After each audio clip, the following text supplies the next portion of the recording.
Hey everybody, welcome to Drive Through 2012. Today I'm going to talk about my favorite games from the year. Also, Merry Christmas, Happy Belated Hanukkah, Happy Upcoming Kwanzaa, Happy Friday, and also Happy End of the World. Okay, so what I did this time, instead of doing a top 10 list, I kind of cheated. So I broke it into 5 different categories and basically had a winner in each category and then an overall game of the year. So let me just jump right into it, and then I'll explain, a little bit more about it at the end.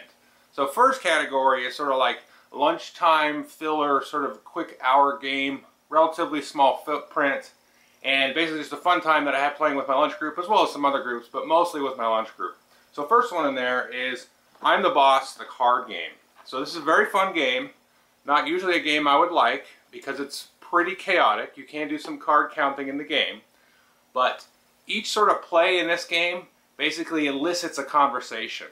So you can kind of make friends and kind of make deals, and sometimes people will help out on a deal and you're like, I know you're not trying to help this deal, I know you're actually trying to sabotage it, even though the card they played maybe increases the pot. So this is a very fun game, and it gets constantly requested by my lunch group at work. So I'm lucky enough to have a group at work, 4 people currently, including myself. So we usually get to play, a quick game every day. So this is a very, very fun game. I would highly recommend this game. Number 2 is Rapa Nui. This is not really readily available. Now I heard, or I think I heard from the publisher that they were going to print this by the end of this year in America, but I haven't seen it happen. You can get it on the Geek and stuff like that for a reasonable cost. This game is very surprising to me how sort of deep it is for what it is. We've actually been able to play 2 games in an hour, even with 3 and 4 players. There's just a lot here. I've done a video review and I actually did another written review about it. It's kind of a stock game hiding as a sort of an abstract card game. I don't want to get too much into it because I'll mire down on the mechanics here. Needless to say, it's very fun. I like it with 2, 3, and 4 players. It's just a really great game. So it's also by the designer of Carcassonne. So he actually, has done something else really excellent. So take a look at this one. Now the winner of this category is a little card game called Fleet, Kickstarter game. Really, really enjoy this game. Other than the Boss card game and this one are both constantly requested by my group. It has a sort of Race for the Galaxy San Juan feel to it. The fishing theme is really cool. The fishing boats and the paintings of the boats and things like that are really good. There's a lot of, tactical strategic things you can do based on the different licenses and the boats that come out and what you get in your hand. But it's very, very simple, but also deceivingly simple in a lot of ways. So I highly recommend this one. This one is really going to require a couple of plays to get into, I think. You may end up not liking it, but it took me a couple of plays before I was like, I don't know about this game. But then after a while, like it's really started clicking, and it's just, we just love this game. So this is that game. So that's sort of your lunchtime filler group. Quick games that you can play, quickly, waiting for another game, etc. Next category is going to be sort of a family casual game. So that's kind of a weird, broad category. What is a family game? Is it like Sorry or Monopoly, or is it what? Now this is the games that I played with my family as well as other people. But so the first game in this category is Marvel Legendary, and this could maybe fall into another category which I'll get into later. But this game is a blast. This is currently my son's favorite game. He loves the Avengers, he loves the superheroes.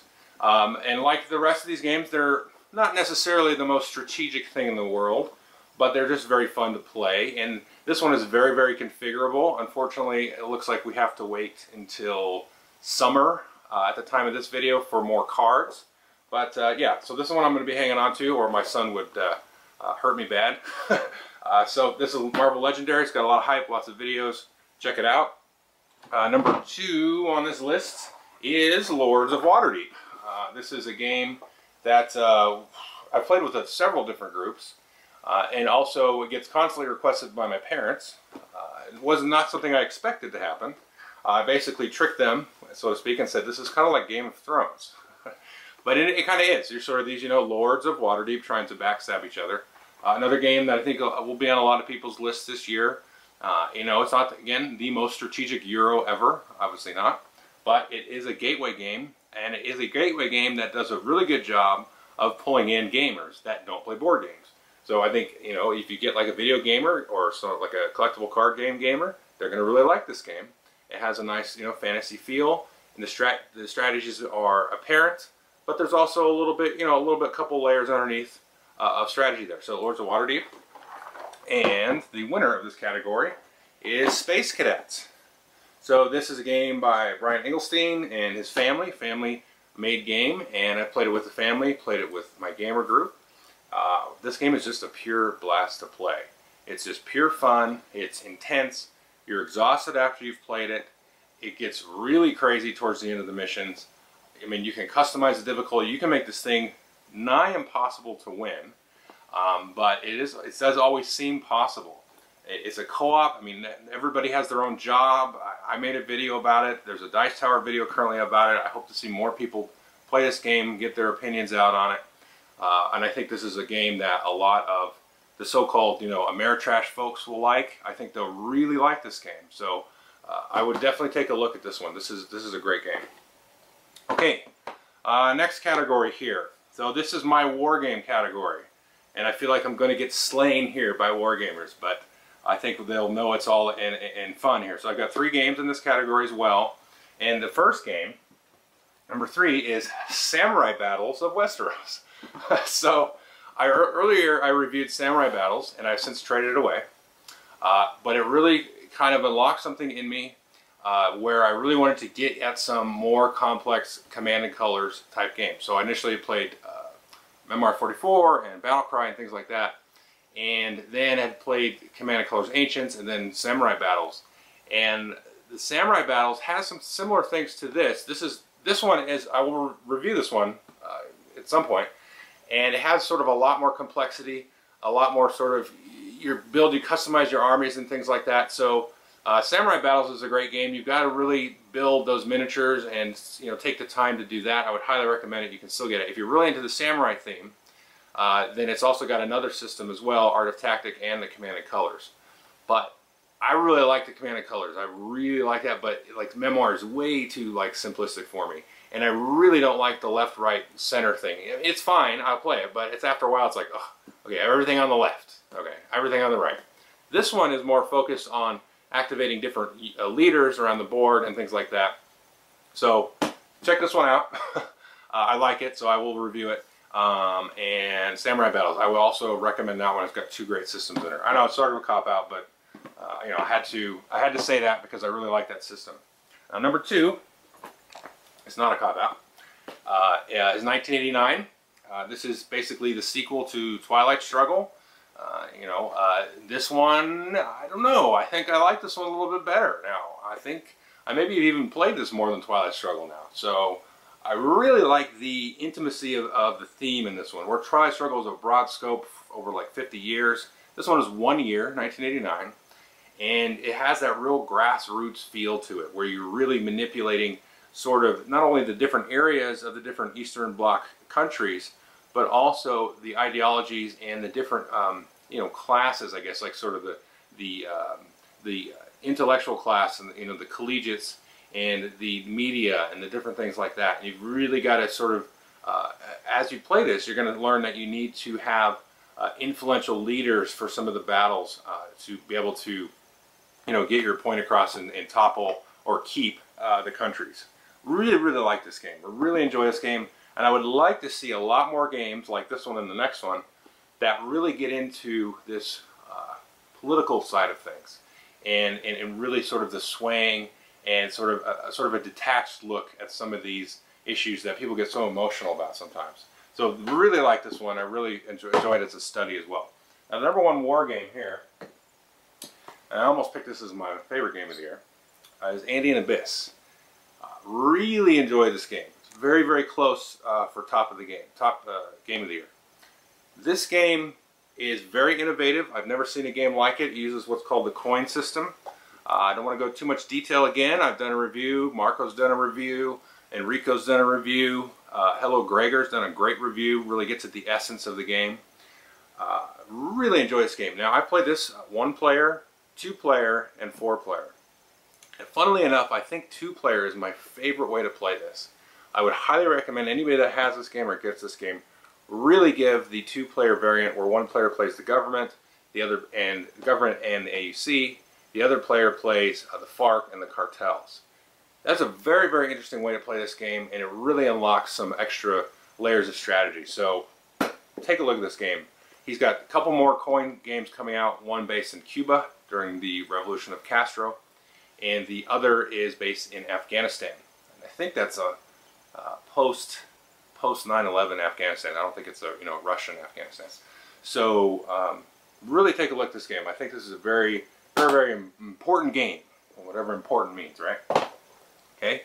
Next to last category is a category I just sort of invented that you don't usually see, and it's basically, well, I guess you do sometimes, but collectible games. Games that are meant to have expansions. Seems like we had a ton of them this year, just a ton. And Legendary, like I pointed out earlier, could fall into this category. Yeah, no, it's just a deck building game, but it's meant to say, here's the game, and you can guarantee we're going to have a bunch of expansions later. So this is also a tough category, really, because I really like all three of these games. I really, really enjoy these. So, and in a lot of these, it's kind of a mood-dependent thing, right? You know, one day I'll like, oh, I want to play that, and I don't feel like playing that, but the next day, so it's difficult. First game, anyway, is Star Wars X-Wing. This one is really fun. It's really quick. It's really simple. My son also likes this. My game group also likes it. I've done like 3 videos about it already. So I really enjoy this. It's just quick fun, and it's just a blast to play at Star Wars. They're coming out with new ships. The game is meant to just get ship after ship after ship after ship, and just customize and have fun. There's really no like strategic imperative in the game. It's just blow the crap out of the other guy. So really, really enjoy that. Next one is Android Netrunner. Really had a good time playing this with one of my gaming buddies, and I hope to introduce this to some of my Magic buddies. I haven't had a chance to do that yet, though. Really interesting game. Probably my favorite collectible card game that is like Magic, a 2-player battle game. So I mean, you got like Magic and Versus System, and then the Star Wars CCG that used to exist. Now they're coming out with an LCG. All of Versus was my favorite. This one I think is better. It's unlike anything. You've got the asymmetrical sides. You've got the bluffing, tons and tons of bluffing, which Magic kind of gets at. Versus not so much. Versus is more of like a slugfest. Magic does have those subtle bluffing aspects, depending on the types of decks that you play. This really has it in spades, and I really am, anticipating the expansions here. So I really hope that they continue to support this, and I'm sure they will. It's like ranked number 10 or something already. Okay, and so number 1, maybe some of you can guess this one, is Mage Wars. Mage Wars is another game that I debated making best game of the year. Like Andean Abyss, super innovative. Basically, it's a miniatures game with cards, and it's not very abstract, actually. It's very, very concrete and grounded in its theme. All of the spells and the creatures and the different things that you can do make sense when you have, like a wall, different types of walls of thorns. You have different, earthquakes and different things like that. They make a lot of sense, and they really just, even though you have a giant spell book with like 60 spells in it, and you've got to choose from, you're like, that approach that you take is not like, I got 10 mana, I'm going to do this, maximize, for 4 mana, da-da-da-da. You're like, I want to cast this thing and attack this guy with a giant bear, or whatever. It's like, it adds in that extra sort of role-playing aspect of it, where it's like, it really just sucks you right in, and you're like, if I was a Beastmaster, what would I want to do? Not in the abstract sense, it's like in the real sort of, make-believe sense. Does that make sense? Real make-believe? But I think you get what I'm trying to say. You just say, okay, I want to blow the junk out of this guy, or I want to get a bunch of army of creatures, and I just do it. And you've got to manage your mana and everything, but this is a game I hope that really sticks around for a long time. It does take a little bit longer to play your first couple games, but me and my buddy that play this, has got one guy that I play this with, and we're right at an hour and a half, but we're like taking our time eating pizza and talking about football and stuff. So, you can really just get into this game. Okay. Now, last category does not have 3 games in it. It actually has 5, and I could probably have 10. Now, this is sort of the Euro game, or the strategy game. And you know, just a quick thing. Part of the reason I did this instead of the top 10 is it's really hard to compare like Fleet, right? Fleet, great game. I'm gonna compare that to Mage Wars. I can't do it. They don't. When I sit down to play a game, how much time do I have? What do I feel like doing? You know, who am I with? Mage Wars is going to be a different crowd than Fleet, but I really like them. Now, I'm the funky guy that likes board games and anything that's made out of cardboard. Now, the rest of people, maybe some people watching this video, have particular tastes and they only have certain time in the day. Somehow I've been blessed with this extra time sometimes. So I really had a hard time, you know, just crunching everything down in the top 10. Obviously, I'm sort of cheating a little bit so I can talk about more games. But I had a real hard time trying to do a top 10. So, the Euro games, back to that idea, I had five games in this category, and I could have had more. And so let me just quit babbling here and talk about the fifth one, the first one. First one, or the fifth one, is Keyflower, which is going to be a little hard to get. I think they're doing a larger print run. Now this category in general, and I think to a game, is super innovative, I feel.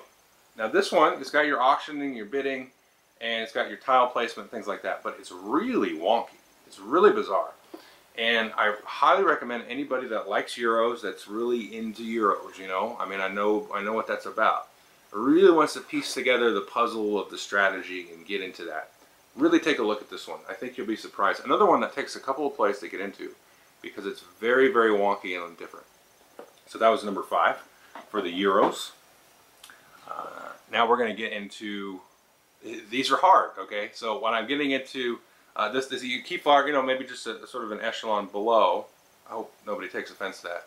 But echelon below these 4, because these 4, I could really swap places with each other. So just so we know, I know I've said it already. So number 4 is Trajan. This game is awesome, man. This game is so fun if you like Euros. There's no theme, you know, who cares? It's a Feld game. Last year I had Castles of Burgundy on my list. This is better than that. I still like Castle Burgundy. I still got it. This game is a mind job the first time you play it, or 2. But after you get into it, you, especially 2-player, really enjoy this 2-player. I do still like it with more, but this is a great 2-player game. Great 2-player game. Because of the sort of race aspect of finding the different tiles and the different groups and the different scorings and the different things like that. If you've got 2 people, you can really gauge and say, I've got to get there before Billy gets there.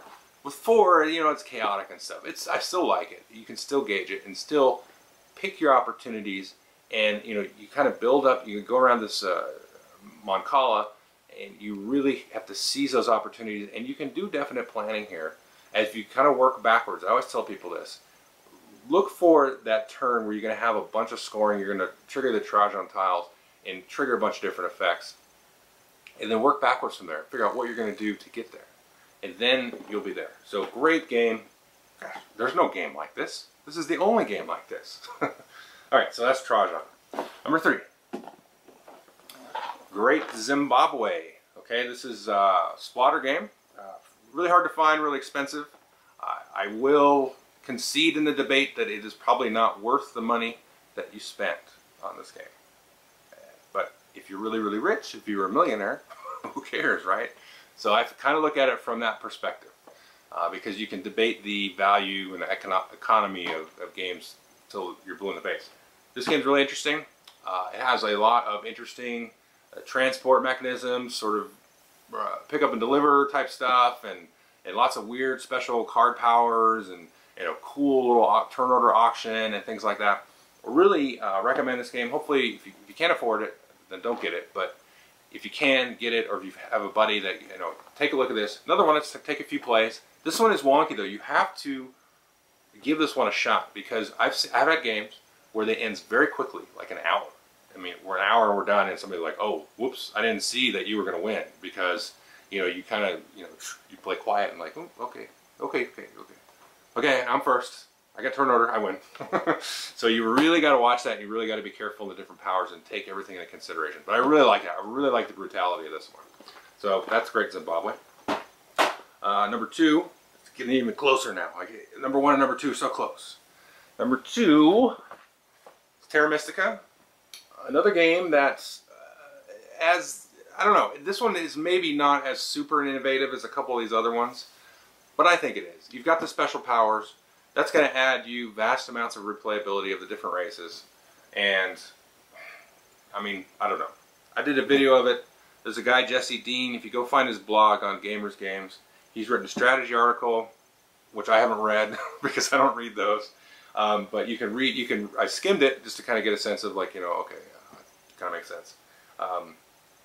And you can see all the different 14 factions. There's tons of different strategies and nuances to the game that are going to happen with this. I really enjoy this. Now, this is not available now. You got to go wait for Z-Man in March, and it should be more reasonable to pick up at that time. So I would definitely wait till then and then buy it.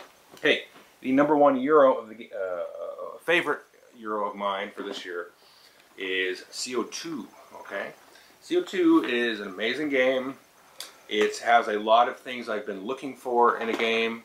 I really would like to see this actually explored further. I don't think this is the end-all be-all of this idea, but the idea of, you know, the sustainability of the planet and the interactions of the globe and the different nations and regions of the globe as it gets smaller. I know the box says CO2 on it, and I know a lot of people are going to be, oh yay, global warming, finally a game about that, or boo, global warming.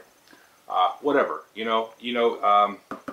it takes some guts to make a game like this, and I think people should play it and probably not rate it before they play it, first of all. And second of all, I think it's more than just about global warming, and I think it's about all those things I just said about sustainability and everything. The rules are a little bit of a bear. Another one that you need to play a couple times to really get a grasp on. And definitely take a look at this one and really kind of sit back and kind of let the game happen. So that's all I'm going to say about that one. So sometimes it's hard to pin down an emotional connection to something with like this abstract, like Randian junk. Alright, so those are the games. CO2 is not my favorite game of the year, though it probably could be. Now, where did I put it? Where is my favorite game of the year? Give me just a second. I set it down and now I cannot see it. Oh, there it is. Just a minute. So, my favorite game of the year, and Stronghold has been kind enough to give away a copy of this in the contest that I'm running on Board Game Geek. Space Cadets is close to one of my favorite games of all time, right? You know, right now. We'll see in a year if it's still up there with like Tiger St. Euphrates and stuff. But really fun. I've already talked a little bit about it. Just the fact that everybody gets the different roles and the stress and the theme and the fun and the shouting at each other and the collective experience as a team. To me, this game is about teamwork. It's not like other cooperatives where everybody is sort of this unimind, like let's do this thing together and you have to do this and you have to do this. This shows you a goal, puts you in your separate spaces. You do your job, I do my job. Hopefully at the end of it we come out of it okay. Maybe we'll see, right? But this game is about that, and please share with me a game that does that.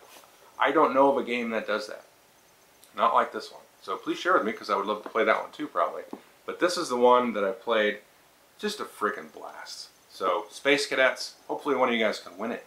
I would love it if you win it and then tell me what you think. So that is my favorite games of the year. I don't know how long this has gone. Hopefully you haven't shut it off. So yeah, I mean, like, I have a lot of things I could say. I appreciate people watching. Appreciate my family and friends for letting me do this and giving me time. I have a lot of fun. I had a fun year. So yeah, so I don't really want to get mushy or nothing, but anyway, just I have a lot of fun doing this. So thank you. But yeah, so enjoy the games and pick these games out. Something seems fun. Get your friends and play. Sorry, but okay. So take care of yourselves. I'll talk to you later.